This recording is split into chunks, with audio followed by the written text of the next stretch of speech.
Hello అండి, welcome back to our channel. అందరూ ఎలా ఉన్నారు? బాగున్నారా? మీరందరూ కూడా బాగుండాలని మనస్ఫూర్తిగా కోరుకుంటున్నాను. మీ అందరికీ కూడా చాలా బాగా ఉపయోగపడే బ్యూటిఫుల్ ఐడియాస్ అయితే షేర్ చేస్తూ ఉన్నాను. సో వీడియో ఎక్కడ స్కిప్ చేయకుండా చివరి దాకా చూడండి. ఇలాగ ఒక బాటిల్ని అయితే తీసుకొని దాన్ని కొంచెం జాయింట్ ఉండేలాగా కట్ చేశాను. తర్వాత మునక్కాయల్ని ఇలాగ క్రాస్గా కట్ చేస్తున్నాను. ఇలా క్రాస్గా కట్ చేసి మనం స్టోర్ చేసుకుంటే ఏంటంటే ఇవి అంత తొందరగా పాడు కాకుండా ఉంటాయన్నమాట. ఇంకోటి ఇక్కడ కట్ చేశాను కదా, ఈ బాటిల్లో మనము ఇలాగ స్టోర్ చేసుకుంటే ఎక్కువ రోజులు ఫ్రెష్గా ఉంటాయి. కవర్లో పెట్టడం వల్ల కూడా ఇలాగ బాటిల్లో స్టోర్ చేసుకుంటే మనకి ఫ్రిడ్జ్లో పెట్టే స్పేస్ తక్కువగా ఉంటుంది. డోర్లో అయినా మనం స్టోర్ చేసుకోవచ్చు. మునక్కాయలు కూడా ఎన్ని రోజులైనా కూడా ఇలాగ ఫ్రెష్గా ఉంటాయి అనమాట. కవర్లో వాటర్ రావడం వల్ల కుళ్ళిపోతూ ఉంటాయి అన్నమాట. మనకి తొందరగా మునక్కాయలు చెడిపోతూ ఉంటాయి. బయట పెట్టామంటే డ్రై అయిపోతూ ఉంటాయి. అలా కాకుండా ఇలాగ బాటిల్లో పెట్టుకోండి, ఫ్రెష్గా ఉంటాయి. మంచిగా టేస్టీగా కూడా చేసేసుకోవచ్చు. ఇంత ఈజీగా, ఇంత సింపుల్గా ఇత్తడి రాగి వస్తువులను అయితే మనం క్లీన్ చేసుకోవచ్చు అని తెలిస్తే కనుక మీరైతే ఖచ్చితంగా షాక్ అవుతారు.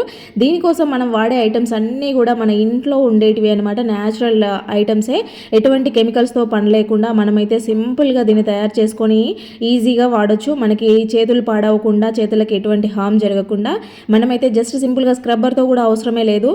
మనం ఒక బ్రష్ తీసుకొని ఇలా అప్లై చేస్తే సరిపోద్ది అనమాట. దీనికోసం నేను ఇక్కడ బౌల్లోకి అయితే శనగపిండి, పెరుగుని, నిమ్మకాయని, ఉప్పుని, అలాగే కొంచెం వెనిగర్ని యాడ్ చేశాను. ఇక్కడ పసుపు అనేది ఆప్షనల్ అనమాట. కావాలంటే వేసుకోవచ్చు, లేదంటే స్కిప్ చేసేయండి. దీన్ని ఇలా అప్లై చేసి వాష్ చేసుకుంటే సరిపోతుంది. మనకైతే దీపాలు, ఇలా రాగి వస్తువులు, ఇత్తడి వస్తువులు చాలా సింపుల్గా, ఈజీగా జస్ట్ మినిట్స్లో మనము పని కంప్లీట్ చేసేసుకోవచ్చు అనమాట. మరి వీడియో నచ్చితే తప్పకుండా లైక్ చేయండి. ఎవరికైనా యూజ్ అవుతుందంటే షేర్ చేయండి. ఎలా ఉందో కామెంట్ పెట్టండి. ఉల్లిగడ్డ మీద డెటాల్ వేసి చూసారా? వేయకపోతే ఇప్పుడు ఒకసారి వేసి చూడండి. ఇలాగ ఫస్ట్ అయితే ఉల్లిపాయ తీసుకొని ఇలా బాగా హోల్స్ పెట్టేసుకోవాలన్నమాట. మనం ఎన్ని పెట్టుకోగలిగితే అన్ని హోల్స్ని ఇలాగా పెట్టేసుకోవాలి. ఇలా హోల్స్ పెట్టుకున్న దాంట్లోకి అయితే ఇది చాలా ఘాటు స్మెల్ వస్తూ ఉంటుంది అనమాట. మనం ఇలా హోల్స్ చేస్తున్నప్పుడు కూడా తెలుస్తుంది మీకే.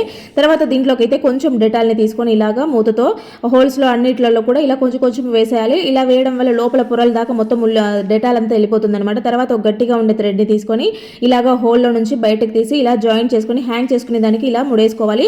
తర్వాత దీన్ని మీకు బల్లులు ఎక్కడెక్కడ నుంచి ఎక్కువ వస్తున్నాయో, ఏ ప్లేస్లలో ఉంటున్నాయో ఆ ప్లేస్ దగ్గర ఇలా హ్యాంగ్ చేయండి. ఈ ఉల్లిగడ్డ డెటాల్ స్మెల్కి బల్లులు అయితే అస్సలు రావన్నమాట. పట్టు చీరలను అయితే మనము చాలా నీట్గా పెట్టుకోవాలని చూస్తూ ఉంటాము. ఐరన్ చేపించి మంచిగా పెట్టుకుంటాం కదా. కాకపోతే ఇవి అప్పుడప్పుడు ఫోల్డింగ్స్ పోతూ ఉంటాయి. మనం పెట్టుకున్న ప్లేస్లో నుంచి దుమ్ము పట్టడం లాంటివి జరుగుతూ ఉంటాయి. లేదంటే ఏవైనా చిన్న చిన్న బొద్దింకలు లాంటివి కూడా పోతూ ఉంటాయి కదా. సో అలా అవ్వకుండా నీట్గా ఉండాలి అని అంటే కనుక ఈ చిన్న చిన్న టిప్స్ ఫాలో అయితే మనము పెట్టుకున్నట్టుగా సేఫ్గా ఉంటాయి అనమాట. ఇలాగా హ్యాంగర్ తీసుకొని దానికైతే బ్లౌజ్ని పెట్టేసుకొని దానికి మనం శారీ ఫోల్డింగ్తో ఉంటుంది కదా. సో దాన్ని కూడా ఇలాగా బ్లౌజు, శారీ రెండు కూడా హ్యాంగర్కి పెట్టేసుకున్న తర్వాత ఇలాంటి షాపింగ్ బ్యాగ్స్ అయితే మన దగ్గర ఎక్కువగా రెగ్యులర్గా వస్తూనే ఉంటాయి కదా. అలాంటి బ్యాగ్లను అయితే తీసుకొని మనకి శారీ లోపలికి పెట్టేసుకున్న తర్వాత ఇక్కడ చిన్నగా హోల్డ్ చేసుకోవాలన్నమాట. బ్యాక్ సైడ్ హ్యాంగర్ బయటకు వచ్చే విధంగా కింద తాళ్ళు ఉంటాయి కదా. సో ఈ థ్రెడ్స్ని ఒకసారి ఇలాగా నాట్లో వేసారంటే నీట్గా ఉంటాయి, డస్ట్ పట్టకుండా ఉంటాయి, సేఫ్గా ఉంటాయి. మన అందరి దగ్గర బట్టల సోప్ అయితే అవైలబుల్ ఉంటుంది కదా. సో ఇలాంటి బట్టల సోప్ని అయితే ఒకటి తీసుకొని ఇలాగ కొంచెంగా కట్ చేసేసుకోవాలి. లేదంటే మీ దగ్గర అరిగిపోయిన బట్టల సోప్ ముక్కలు ఉన్నా కూడా వాటినైనా ఇలాగ గ్రేట్ చేసుకొని యూజ్ చేసుకోవచ్చు.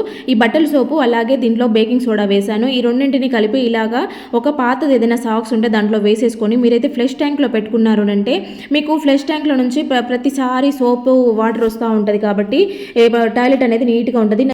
ఈ మధ్య కాలంలో ఏం ఆర్డర్స్ పెట్టుకున్నా కూడా ఇలాంటి బ్యాగ్సే వస్తూ ఉన్నాయి కదా. సో ఇలాంటివి అయితే మన ఇంట్లో మనం చెత్త వేసుకొని పడేస్తూ ఉంటాము. కాకపోతే వీటితో చాలా రీయూజ్ చేసుకోవచ్చు. ఇలాంటి ఐడియాస్ మన ఛానల్లో చాలా ఉన్నాయి. చాలామంది రెగ్యులర్గా కూరగాయలు తెచ్చుకొని అన్నీ కూడా కింద డబ్బాలో వేస్తూ ఉంటారు. కవర్లలో దానికి సపరేట్ పెట్టుకున్న మొత్తం ఒకే దాంట్లో వేసి పెట్టుకుంటారు. అలాంటి వాళ్ళు ఏంటంటే ఈ బ్యాగ్ని పెట్టుకున్నారనంటే కింద ఏదైనా వాటర్ ఫామ్ అయినా కూడా కూరగాయలు పాడవకుండా ఉంటాయి, నీట్గా ఉంటాయి. నెక్స్ట్ ఇంకా మనము ఇలాంటివి ఏవైనా ఎర్రగడ్డ లాంటివి ఎక్కువ తెచ్చుకున్నప్పుడు కూడా దీంట్లో వేసి పెట్టుకొని హోల్స్ పెట్టుకున్నామంటే పాడు కాకుండా ఉంటాయి. ఇలా కింద వేయాల్సిన పని లేకుండా ఉంటాయి. ఇంట్లో చిన్నపిల్లలు ఆడుకునే వాళ్ళు ఉంటే బొమ్మలు అయితే చాలా ఉంటాయి. వాళ్ళు ఎక్కడ పట్టినా బొమ్మలే కనిపిస్తూ ఉంటాయి. మనకు చెత్తలు దోస్తూ ఉన్నప్పుడు సోఫాల మీద, చైర్ల మీద అన్నీ అవే ఉంటాయి కదా. ఇలాగ వాళ్ళు రెగ్యులర్గా ఆడుకునేవన్నీ కూడా దీంట్లో వేసి మనం ఇచ్చామంటే వాళ్ళు నీట్గా అయితే పెట్టుకుంటారు. ఇలాంటి ఐడియాస్ మన ఛానల్లో చాలా ఉన్నాయి. ఇలాగ ఒక గిన్నెలోకి కొంచెం పసుపుని అలాగే కొద్దిగా బేకింగ్ సోడాని వేసేసుకోండి. దాంతోపాటు కొంచెం ఫేస్ పౌడర్ వేసుకోండి. ఇలాగ మూడింటిని కూడా బాగా మిక్స్ చేసేసుకోండి. దీనిని దేనికోసం వాడతామంటే మనము రెగ్యులర్గా ఇంట్లో చీపురు వాడుతూ ఉంటాం కదా. అది కొద్ది రోజులు పోయినాక కొంచెము వాసన రావడము, లేదంటే దుమ్మంతా ఉండడము, మురికి పట్టినట్టు అవ్వడం లాంటివి జరుగుతూ ఉంటాయి. దానికి అప్పుడప్పుడు చీమలు కూడా ఎక్కుతూ ఉంటాయి. ఇవన్నీ మళ్ళీ ఇంట్లో బండల మీద అంతా వచ్చేస్తూ ఉంటాయి. చిన్నపిల్లలు ఉన్నప్పుడు కుడుతూ ఉంటాయి కాబట్టి ఇలాగ ట్రై చేయండి. అప్పుడప్పుడు ఇలాగా దీన్ని చేసుకున్నారు అంటే మీకు చీమలన్నీ కూడా లేకుండా పోతాయి. ఇదే పౌడర్ అలాగనే చీమలకు కూడా చల్లారంటే చాలా బాగా యూజ్ అవుతుంది. చీపురు పైన ఇలాగ స్ప్రెడ్ చేసేసి మొత్తం నీట్గా ఇలాగ చేశారనంటే దానిపైన ఉన్న డస్ట్ అంతా పోతుంది, నీట్గా ఉంటుంది. మైగ్రేన్ తలనొప్పి వచ్చే వాళ్ళకి తెలుస్తుంది ఆ పెయిన్ అనేది ఎలా ఉంటుందో. ఎన్ని ట్యాబ్లెట్స్ వేసుకున్నా ఏం వేసుకున్నా కూడా చాలా పెయిన్ అనుభవిస్తూ ఉంటారు. చిన్న వెలుతురుని కూడా భరించలేరు, చిన్న సౌండ్లని కూడా చాలా డిస్టర్బ్గా ఫీల్ అవుతూ ఉంటారు కదా. అలాగ మైగ్రేన్ తలనొప్పి వస్తుంది, హెవీగా ఉంది పెయిన్ అనుకున్న వాళ్ళు ఇలాగ పెనం మీద పసుపు వేసేసి అలా కొంచెం పొగ వస్తుంటుంది కదా, ఆ పొగనైతే కాసేపు అట్లా పీల్చండి. మరీ మంటని హైలో పెట్టుకోకూడదు, పసుపు అనేది తొందరగా మాడిపోతుంది. చిన్న మంట మీద ఇలాగ పసుపుని వేడి చేసి కాసేపు ఒక 2-3 మినిట్స్ ఆ పొగని పీలిస్తే సరిపోతుంది. మీకు వెంటనే రిలీఫ్ తెలుస్తుంది అనమాట. అంతేకాకుండా ఎక్కువ కోల్డ్ అయినప్పుడు జలుబు దగ్గు ఎక్కువగా ఉంటాయి కదా, వీటికి కూడా బెస్ట్గా పనిచేస్తుంది. ఖచ్చితంగా ట్రై చేయండి.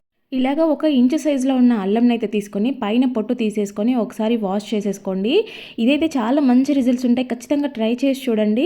ఇలాగ నీట్గా తీసేసుకున్న తర్వాత వాష్ చేసిన అల్లాన్ని దేనికైనా చాకు కానీ లేదంటే ఏదైనా సూది లాంటి దానికి కుచ్చేసి లైట్గా కాల్చుకున్నట్టుగా చేసేయండి. ఇలా కొంచెం కాలిస్తే సరిపోతుంది, ఒక 1-2 సెకండ్స్ కాల్చిన తర్వాత దానిపైన చిటికెడు సాల్ట్ వేసేసి మీరు బుగ్గకు పెట్టుకొని దాని రసం మింగుతూ ఉన్నారనంటే మీకు దగ్గు జలుబు ఎంత హెవీగా ఉన్నా కూడా తొందరగా తగ్గిపోతాయి. ఇంకొకటి, జర్నీస్ చేసేటప్పుడు వామిటింగ్ సెన్సేషన్ ఉన్నా కూడా ఇది చాలా వరకు కంట్రోల్ చేస్తుందన్నమాట. మనకి లోపల ఉండే కఫం అంతా కరుగుతుంది, దగ్గు అయితే చాలా వరకు కంట్రోల్ అయిపోతుంది. దగ్గి కడుపు నొప్పి వస్తుంది, గుండె నొప్పి వస్తుంది అనుకునే వాళ్ళు ఖచ్చితంగా ఒకసారి ఇలా ట్రై చేసి చూడండి, చిన్నవాళ్ళైనా పెద్దవాళ్ళైనా. ఇలా ఒక నిమ్మకాయనైతే తీసుకొని అడ్డంగా నిలువుగా అంటే ఇలాగా 4 పీసెస్ వచ్చేలాగా కట్ చేసుకోవాలన్నమాట. పూర్తిగా కట్ చేయకూడదు, జాయింట్తోని పైన ఒక లేయర్గా కట్ చేయాలి. తర్వాత ఇలాగా కట్ చేసిన ఆ గ్యాప్స్లోకి లవంగాలు పెట్టేసుకోవాలి. ఇలా లవంగాలు పెట్టినది ఎక్కడైనా మనం పెట్టినామంటే చిన్న చిన్న చీకటీగలు తిరుగుతూ ఉంటాయి కదా, అలాంటివి తిరగకుండా ఉంటాయి. దీంతోపాటు ఇంకా బేకింగ్ సోడా కూడా కలిపి వేసామని అంటే మనకి బల్లులు బొద్దింకలతో కూడా రాకుండా ఉంటాయి అనమాట. మీ దగ్గర అవైలబుల్ ఉన్న ఇలాంటి స్టీల్ క్లిప్ అయినా పర్వాలేదు, ప్లాస్టిక్ క్లిప్ అయినా పర్వాలేదు, దానికైతే డబల్ టేప్ అంటించేసేయండి. ఇలాగా అంటించుకున్న దానిని మీరు ఇంట్లో ఎక్కడైనా కిచెన్లో మీకు చేయి తగలకుండా ఉండే ప్లేస్లో కానీ లేదంటే ఫ్రిడ్జ్కి కానీ ఇలాగా అంటించేసుకొని దానికి 2-3 పేపర్లు ఇలా కట్ చేసి పెట్టేసుకోండి. ఇంట్లో ఏంటంటే సరుకులు అయిపోయినప్పుడు నాకైతే అస్సలు గుర్తురావన్నమాట. ఎన్నిసార్లు అనుకున్నా కూడా మళ్ళీ బయట షాప్కి వెళ్ళినప్పుడు మర్చిపోయి ఉంటాను. అలా సరుకులు ఇంట్లో అయిపోయినట్టుగా రాసి పెట్టుకుంటా ఉండడానికి ఇది చాలా బాగా పనికొస్తుంది. ప్రతి ఒక్క ఆడవాళ్ళకి ఇది యూజ్ అవుతుంది. ఏదైపోయినా కూడా వెంటనే మనం రాసి పెట్టుకోవచ్చు. దాంతోపాటు ఒక పెన్ కూడా పెట్టుకున్నారని అంటే మంచిగా అవైలబుల్ ఉంటుంది. ఇలా ఒక ప్లేట్ని తీసుకొని దాంట్లోకి అయితే కొద్దిగా పసుపు తీసుకోండి. అలాగే దానితో పాటు కొంచెం సాల్ట్ కూడా యాడ్ చేసేసుకొని ఈ రెండింటి కలిసేలాగా కొన్ని డ్రాప్స్గా ఇక్కడ కోకోనట్ ఆయిల్ వేసుకోండి. మీ దగ్గర ఇంట్లో ఆడిచ్చిన కొబ్బరి నూనె ఉంటే కనుక అది ఇంకా బెటర్ అనమాట.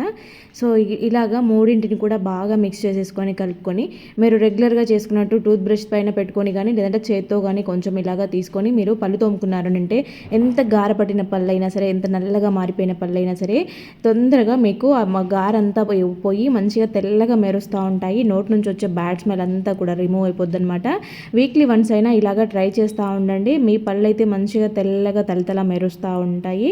అలాగే నోట్లో ఎటువంటి బ్లడ్ రావడం ఇలాంటి సమస్యలన్నీ కూడా క్లియర్ అయిపోతాయి అన్నమాట. ఈ రోజులలో మనం అన్నీ కూడా ఆన్లైన్లోనే ఆర్డర్ పెట్టుకుంటా ఉన్నాము. ఆన్లైన్లో ఏంటంటే ప్లాస్టిక్ బ్యాగ్స్ కాకుండా ఇలాగా పేపర్ బ్యాగ్స్ వస్తూ ఉంటాయి కదా. సో ఇవేంటంటే మనకి చాలా రకాలుగా యూజ్ చేసేసుకోవచ్చు, మల్టిపుల్ ఆర్గనైజర్స్గా ప్రిపేర్ చేసుకోవచ్చు అనమాట. వీటిని చాలా చోట్ల మనము వీటిని మంచిగా రీయూజ్ చేసుకోవచ్చు. అలాంటి ఐడియాస్ మన ఛానల్లో చాలా ఉన్నాయి.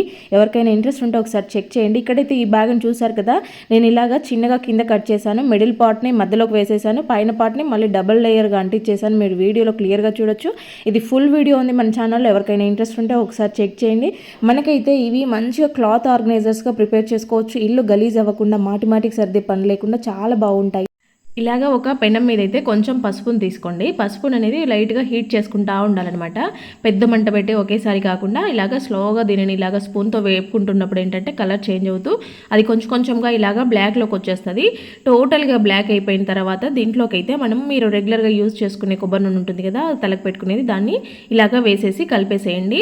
మీకు మరీ తిక్కుగా ఉండకూడదు, అలాగని కారిపోయేలాగా లేకుండా ఇలాగ చూసుకొని చేసుకోవాలన్నమాట. ఇది మీరు ఒక గిన్నెలోకి పౌడర్ తీసుకొని అయినా కూడా కలుపుకోవచ్చు. నేను పెనం మీద ఇంకా అంతా కలిసిపోయేలా కలుస్తుందని ఆ పెనం మీదనే కలుపుతున్నాను. ఇలాగ చేసింది మీరు వెంట్రుకలు తెల్లబడుతున్నాయి అని అనుకునే వాళ్ళకి రెగ్యులర్గా ఇలా ఆయిల్తో పాటు పెట్టేసుకొని 1 గంట ఉండిచ్చేసిన తర్వాత మీరు హెడ్ బాత్ చేశారంటే మీకు కంప్లీట్గా వైట్ హెయిర్ అనేది బ్లాక్ అయిపోద్ది అనమాట. అంటే అప్పటికప్పుడు రిలీఫ్ కాకుండా వైట్ హెయిర్ కంప్లీట్గా కొంచెంగా బ్రౌన్ కలర్లోకి మారుతూ బ్లాక్లోకి వచ్చేస్తాయి అనమాట. వైట్ హెయిర్ అనేది బ్లాక్ అవ్వడానికి పర్మనెంట్ సొల్యూషన్ అనమాట. ఇలా ఒకసారి రెడీ చేసి పెట్టుకున్నారంటే రెగ్యులర్గా యూజ్ చేయొచ్చు. ఇక్కడ నేను చూపిస్తున్న ఈ కుక్కర్ వచ్చేసి 5 లీటర్ అనమాట, ప్రెస్టేజ్వి 5 లీటర్ కుక్కర్. అది కాక స్టీల్ కుక్కర్ అనమాట, అల్యూమినియం కాదు. సో చాలా రోజుల నుంచి అనుకుంటూ ఉంటే ఈ రోజుకి కుదిరింది. అంటే అల్యూమినియం మార్చేసి స్టీల్వి కానీ లేదంటే ఇత్తడి కానీ తెచ్చుకోవాలని చూస్తూ ఉన్నాను. ఒకటిగా మారుద్దామనేసి ఫస్ట్ అయితే నేను ఇక్కడ కుక్కర్ తీసుకున్నాను. కుక్కర్ అంటే చాలా ఎక్కువగా యూజ్ చేస్తూ ఉంటాం కదా. So steel cooker, prestige company అనమాట, 5 లీటర్ది. సో ఇదైతే మీకు చూపిద్దాము మోడల్ ఎలా ఉంటుందనేసి తీసుకున్నాను. ISI సర్టిఫైడ్ ఉంటుంది. ఇక్కడ మనకి కొంచెం డిఫరెంట్గా ఇచ్చాడనమాట, రొటీన్గా కాకుండా. ఇక్కడ విజిల్ పెట్టుకునే ప్లేస్ కాకుండా సేఫ్టీ వాల్తో పాటు ఇంకొక బటన్ ఇచ్చాడు కదా అక్కడ, దాని గురించి కూడా చూపిస్తాను చూడండి. మామూలుగా అన్నిటికీ ఇచ్చినట్టుగానే దీనికి కూడా రబ్బర్ వచ్చేసింది అనమాట. ఇంకొకటి బార్డర్ లాగా ఉంది కదా, మనకి ఏదైనా కొంచెం పొంగిందంటే అంత ఈజీగా బయటికి రాదనమాట. పొంగు ఏదైనా మరీ ఎక్కువ కాకుండా కొంచెం ఏదైనా పొంగింది అని అంటే కనుక విజిల్ వచ్చినప్పుడు వస్తూ ఉంటుంది కదా నురగంతా, అది బయటికి రాకుండా బార్డర్ లాగా ఉంది, లోపలికి గుంతలాగా ఉండి ఇండక్షన్ బేస్ ఉందన్నమాట. ఇది మనము ఇండక్షన్ స్టవ్స్ మీద కూడా మంచిగా హ్యాపీగా యూజ్ చేసుకోవచ్చు. దీంట్లో నాకు బాగా నచ్చింది ఏంటంటే దీని సైజు వెడల్పు చూడండి ఇలా ఉంది. ఇంకోటి హైట్ తక్కువగా ఉందన్నమాట. మామూలుగా కిచెన్ కౌంటర్స్ దాదాపు హైట్ పెడతా ఉంటారు, కొంచెం తక్కువగా హైట్ ఉండే వాళ్ళైతే ఇట్లా చేతులు వెత్తి కలుపుకోవాల్సి వస్తూ ఉంటుంది, చాలా ఇబ్బంది పడుతూ ఉంటారు. ఇక్కడ హ్యాండిల్స్ని గమనించండి, 2 స్క్రూలు వచ్చాయి, చాలా మంచిగా ఉందన్నమాట హ్యాండిల్ టైట్నెస్ అనేది. ఇక్కడ చూడండి స్టీల్ ఇచ్చారు, ఇక్కడ పట్టుకునే దానికి కూడా అంటే స్ట్రాంగ్గా ఉండేలాగా, విరిగిపోవడము. మామూలుగా వేరే కుక్కర్స్కి, అల్యూమినియం కుక్కర్స్కి అయితే డైరెక్ట్ ఇస్తాడు కదా హ్యాండిల్ని, కుక్కర్కి పెట్టేసి స్క్రూ కొట్టేస్తారు కదా, అలా కాకుండా ఇక్కడ డిఫరెంట్గా ఇచ్చారు అయితే మోడల్ అయితే. ఇంకా నెక్స్ట్ ఇలాగా విజిల్ కూడా చాలా బాగుంది, బుడ్డిగా ఉంది. నెక్స్ట్ మనకి గ్యారంటీ కార్డు, వారంటీ ఉండేదంతా కూడా ఇచ్చారనమాట, బుక్ ఇచ్చారు. సో దీంట్లో మనకి మొత్తం డిస్క్రిప్షన్ ఉంటుందన్నమాట, కుక్కర్ డిస్క్రిప్షన్ అంతా కూడా ఈ బుక్లో ఉందన్నమాట. మనకు ఒకవేళ అది అర్థం కాకపోయినా ఒకసారి లోపల తిరగేస్తే మొత్తం క్లియర్గా అర్థమవుతుంది ఏంటి అనేది. ఇక్కడ చూపిస్తానన్నాను కదా, సేఫ్టీ వాల్ పక్కన కూడా ఇక్కడ ఇది ఉందన్నమాట. ప్రెషర్ ఎక్కువగా ఉన్నప్పుడు ఇది పైకి ఉంటుంది, ప్రెషర్ లేదు లోపల మనం మూత తీసేయచ్చు అనుకున్నప్పుడు అది కిందికి వెళ్ళిపోయి ఉంటుందన్నమాట. ఇప్పుడు ప్రెషర్ ఉంది లోపల, అందుకు పైకి నిలబడి ఉందన్నమాట. అయితే కుక్కర్ అయితే చాలా బాగా యూజ్ అవుతుంది, భలే అయిపోయింది ఇది. ఇక్కడ నేను ఫస్ట్ కదా అనేసి బెల్లం పరమాన్నం చేశానమాట. మంచిగా కుక్ అయింది, అసలు అడుగంటేది అనేది లేదనమాట. మామూలుగా అయితే వాటర్ తక్కువగా వేస్తే అడుగంటేది, ఇది వేరే కుక్కర్లో చేసినంటే మాడేది, అట్లా అస్సలు అడుగే అంటలేదనమాట. చాలా పర్ఫెక్ట్గా కుక్ అయిపోయింది, నీట్గా అయింది, కాసేపట్లోనే అయింది. విజిల్ కూడా పెద్ద సౌండ్ రాదు, నార్మల్గా వస్తుంది. ఇక్కడ కర్రీ కూడా చేశాను. నెక్స్ట్ వచ్చేసి మంచిగా గ్రేవీ లాగా వచ్చేసింది అనమాట, హ్యాపీగా తీసేసుకోవచ్చు ఎవరికైనా కావాలంటే. మగ్గునైతే అబ్జర్వ్ చేయండి, ఇది 2 చోట్లగా పగిలిందనమాట. ఓ చిన్న క్రాక్ ఒకటి, పెద్ద క్రాక్ ఒకటి. యాక్చువల్గా అయితే అసలు ఇది పనికిరాదు, నీళ్ళు పట్టామంటే ముక్కలుగా విరిగిపోయేంతగా పగిలిపోయింది. కానీ ఇట్లాంటి కాస్ట్లీ ఐటమ్స్ మీ ఇళ్ళలో ఏవైనా పగిలిపోతే మీకు ఒక ఐడియా ఇవ్వడం కోసం నేను దీన్ని ఈరోజు మళ్ళీ అంటించేసి చూపిస్తున్నాను చూడండి. ఇది ఇంతవరకు చూపెట్టారేమో సాల్ట్, బేకింగ్ సోడా వేసి చూపించారు, కానీ అవేంటంటే గట్టిగా హార్డ్గా అవ్వడం వల్ల మళ్ళీ వాటర్ పట్టినప్పుడు విరిగిపోతాయి, తొందరగా బ్రేక్ అయ్యే ఛాన్సెస్ ఉంటాయి. అలా బ్రేక్ అవ్వకుండా ఈజీ ప్రాసెస్ అనమాట. కొంచెం కాటన్ తీసుకొని దాన్ని ఇలాగా మీరు బ్రేక్ అయిన ప్లేసెస్లో పెట్టేసి దానిపైన ఫెవికిక్ వేసేసి కాసేపు పక్కన పెట్టేసి వదిలేసేయండి. ఇలా కాటన్ అంతా కూడా మంచిగా అంటుకునేలాగా చాక్తో అంటించేసారంటే నీట్గా ఉంటుంది. చూసారా, మీకు వాటర్ పట్టి చూపెట్టాను, కాసేపటికి అది అంటుకునిందనమాట. చేయి పెట్టి చూపిస్తున్నాను చూడండి, ఒక డ్రాప్ కూడా తడి లేకుండా ఉంది. ఇట్లా చేసుకోవడం వల్ల ఏంటంటే మీకు తొందరగా మళ్ళీ బ్రేక్ అవ్వకుండా ఉంటాయన్నమాట, మూవ్ అవ్వడానికి ఈజీగా ఉంటుంది కాటన్ పెట్టినప్పుడు. ఒక ప్యాన్ తీసుకొని దాంట్లోకి అయితే ఇక్కడ నేను 1 స్పూను వాము తీసుకున్నాను. వాము అనేది మన ఇంట్లో ఖచ్చితంగా పెట్టుకోవాల్సిన ఐటమ్. ఇది చిన్నపిల్లలు ఉండే వాళ్ళైతే ఇంకా ఖచ్చితంగా ట్రై చేయండి. ఇలాగా వాముని లైట్గా హీట్ చేయండి, మరీ ఎక్కువ కాదు, లైట్గా హీట్ చేసి మీరు ఇలాగా బాటిల్లో దేంట్లోనైనా వేసి స్టోర్ చేసుకున్నారంటే రెగ్యులర్గా దీన్ని తీసుకుంటూ ఉండొచ్చు. పిల్లల కోసం నేను ఇలాగ బాటిల్లో వేసి పెట్టాను. ఇలా కొంచెం చేతిలోకి తీసుకొని నలిపేసి వాళ్ళకి దవడకు పెట్టించామంటే దగ్గు ఎక్కువగా వస్తున్నప్పుడు, లేదంటే కఫం ఎక్కువగా ఉన్నప్పుడు, జలుబు జ్వరంతో ఇబ్బంది పడుతున్నప్పుడు డైలీ ఇది మార్నింగ్ ఒకసారి, నైట్ పడుకునే ముందు ఒకసారి వాళ్ళకి దవడకు పెట్టండి. దాంట్లో కొంచెం సాల్ట్ వేసినా కూడా ఇంకా బెటర్ రిజల్ట్స్ ఉంటాయి. ఇంకా అలాగే కాకుండా ఇలాగా వాముని అయితే, వేపిన వాముని తీసుకొని దాంట్లోకి కొంచెం పచ్చకర్పూరంని కానీ లేదంటే ముద్ద కర్పూరం కానీ వేసేసి ఇలాగ ఒక కాటన్ క్లాత్లో కట్టేసి మూటలాగా కట్టేసి దీనిని పిల్లలు పడుకునేటప్పుడు వాళ్ళ పిల్లో కింద పెట్టేసాము అంటే వాళ్ళకి నైట్ అంతా కూడా మంచిగా శ్వాస వస్తుంది. అంటే శ్వాస రాకుండా ఇబ్బంది పడుతూ ఉంటారు, దగ్గుతో ఇబ్బంది పడుతూ ఉంటారు కదా, నైట్ టైంలో ఎక్కువ అవుతూ ఉంటుంది అనమాట ఈ ప్రాబ్లము. ఒక చల్లగా ఉంటుంది వాతావరణం కాబట్టి. అలాంటప్పుడు వాళ్ళ దిండు కింద ఇలా పెట్టామంటే ఇది 1 వీక్ వరకు దీని స్మెల్ అంతా కూడా ఇలాగే ఉంటుంది. ఇల్లు తుడిచే నీళ్ళలో ఇది ఒక్క మూత వేస్తే చాలు మీ ఇల్లంతా కూడా తలతలా మెరుస్తూ సువాసనతో ఉంటుంది రోజంతా కూడా. దానికోసం అయితే గిన్నెలో 1 లీటర్ వరకు వాటర్ తీసుకొని దాంట్లో కొన్ని దాల్చిన చెక్క ముక్కల్ని వేసి ఒక 5 మినిట్స్ బాగా మరిగిచ్చేసుకొని తర్వాత ఆ స్టవ్ ఆఫ్ చేసి మూత పెట్టేసి 10 మినిట్స్ తర్వాత చల్లగైన తర్వాత చూస్తే దాని కలర్ అయితే ఇలాగా మారిపోయి ఉంటుంది. ఇక్కడ నేను చూపిస్తున్నది అయితే పట్టిక, ఇది పూజా స్టోర్లో అవైలబుల్ ఉంటుంది. దాల్చిన చెక్క అలాగే ముద్ద కర్పూరము, జవాదు వీటన్నిటిని కూడా మనము తీసుకోవాల్సి ఉంటుంది అనమాట. పట్టికనైతే మొత్తం పౌడర్ లాగా చేసుకోవాలి. ఇక్కడ నేను చూపిస్తుంది రాక్ సాల్ట్, కల్లుప్పు అంటాం కదా, సో అది పటిక అలాగే కర్పూరము. నేను ఇక్కడ పచ్చకర్పూరం వేసాను, ముద్ద కర్పూరం వేసాను, మీకు ఏది అవైలబుల్ ఉంటే అది వేసుకోండి. తర్వాత కొంచెం జవాదు వేసేసి వీటన్నిటిని బాగా మిక్స్ చేసేసి కావాలంటే మీరు దీన్ని స్ట్రెయిన్ చేసుకొని తర్వాత బాటిల్లో స్టోర్ చేసుకొని మీరు ఇల్లు తుడిచే నీళ్ళలో కలుపుకొని రోజు కొంచెం కొంచెంగా వేసుకుంటే సరిపోద్ది. కావాలంటే మీకు ఇంకొంచెము ఇది లైజాల్ లాంటిది కూడా వేసుకోవచ్చు, లేదంటే ఆ వాటర్లోనే షాంపూ వేసుకుంటే మీకు ఇల్లంతా కూడా నీట్గా మంచి సువాసనతో ఉంటుంది. పటిక అనేది చాలా బాగా క్లీనింగ్ పర్పస్లో యూజ్ అవుతుంది. ఇలాగ స్టవ్ మీద ఒక గరిటెనైతే పెట్టుకుని దాంట్లో కొంచెం కొబ్బరి నూనె వేసుకొని, నువ్వుల నూనె అవైలబుల్ ఉంటే నువ్వుల నూనె వేసుకొని ఇంకా మంచి రిజల్ట్స్ ఉంటాయి. దాంట్లోకి కొంచెం వాముని కొంచెం కర్పూరంని వేసేసి తర్వాత ఇలా చూసారంటే చూడండి వాము అంతా కూడా ఆయిల్లో మంచిగా కరుగుతుంది. సో ఇలాగ ఇది రిలీజ్ అవుతా ఉన్నప్పుడు మంచి స్మెల్ వస్తూ ఉంటుంది కూడా. దీన్ని అయితే మనము కీళ్ళ నొప్పులు, వాతం నొప్పులు అంటారు. ఈ కాలంలో ఈ చలికాలంలో ఏంటంటే వాతం నొప్పులు, కండరాల నొప్పులు ఎక్కువైపోతూ ఉంటాయి, చిన్న పెద్ద తేడా లేకుండా వస్తూ ఉంటాయి కదా. అలాంటి వాటికి ఇది గోరువెచ్చగా ఉన్నప్పుడు మంచిగా మసాజ్ చేసుకున్నారంటే చాలా తొందరగా రిలీఫ్ వస్తుంది అనమాట. పెద్దవాళ్ళకి మోకాల నొప్పులు, నడుము నొప్పులు ఉండే వాళ్ళకి ఇది ఎఫెక్టివ్గా పనిచేస్తుంది. ఇది బాటిల్లో స్టోర్ చేసుకుంటే ఎప్పుడు యూజ్ చేసుకున్నా కూడా గోరువెచ్చగా యూజ్ చేయండి. 1-2 ఆనియన్స్ కట్ చేస్తున్నప్పుడు అయితే పర్వాలేదు, కానీ కొంచెం ఎక్కువ ఆనియన్స్ కట్ చేస్తున్నప్పుడు కళ్ళలో వాటర్ అయితే ఎక్కువ వస్తూ ఉంటాయి, కళ్ళు తెరచలేము, చాలా మంటగా నొప్పిగా ఉంటాయి, ఇంకోటి వాటర్ కారిపోతూ ఉంటాయి. అలాంటప్పుడు ఇలా పక్కన ఒక గ్లాస్లో వాటర్ పెట్టుకొని మీరు ఆనియన్స్ కట్ చేస్తూ ఉండండి. ఇలా చాక్ని అప్పుడప్పుడు వాటర్లో ముంచి తీస్తూ ఉండండి. ఘాట్ అంతా కూడా వాటర్లోకి వెళ్ళిపోద్ది అనమాట.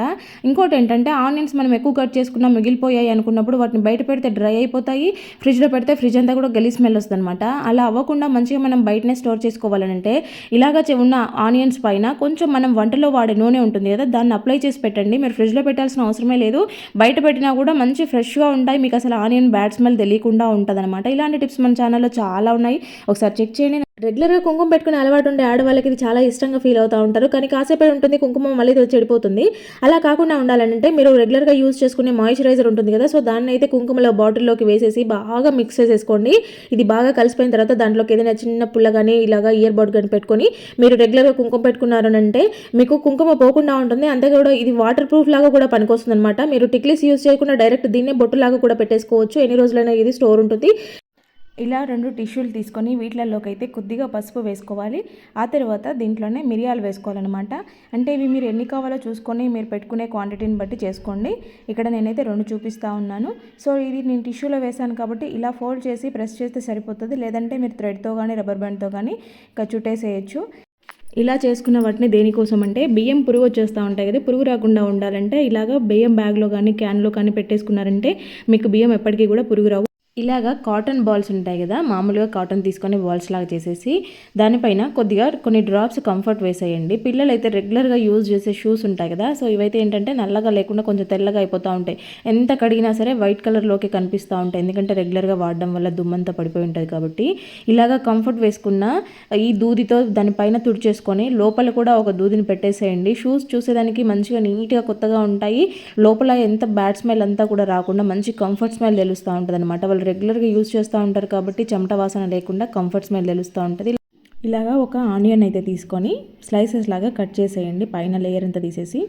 మనకి పీసెస్ కావాలన్నమాట, పొడవుగా ఇలాగ వెడల్పుగా ఉండేలాగా చూసుకున్నారంటే బాగా వర్కౌట్ అవుతుంది. ఇలాగ స్లైసెస్ కట్ చేసిన వాటిని ఏంటంటే పిల్లలకి ఈ సీజన్లో ఎక్కువగా జలుబు అవుతూ ఉంటుంది, అది చిన్న పిల్లలైనా పర్వాలేదు, అంటే మంత్స్ బేబీ అయినా చిన్నపిల్లలు 2-3 ఇయర్స్ ఉండే పిల్లలైనా జలుబు ఎక్కువగా అవుతూ ఉంటుంది కదా. సో అలాంటప్పుడు ఏంటంటే వాళ్ళు పడుకున్నాక నైట్ ఇలాగ సాక్స్లో ఆనియన్ పెట్టి మీరు పెట్టారంటే కనుక ఆనియన్ అనేది హీట్ రిలీజ్ చేస్తుంది అనమాట.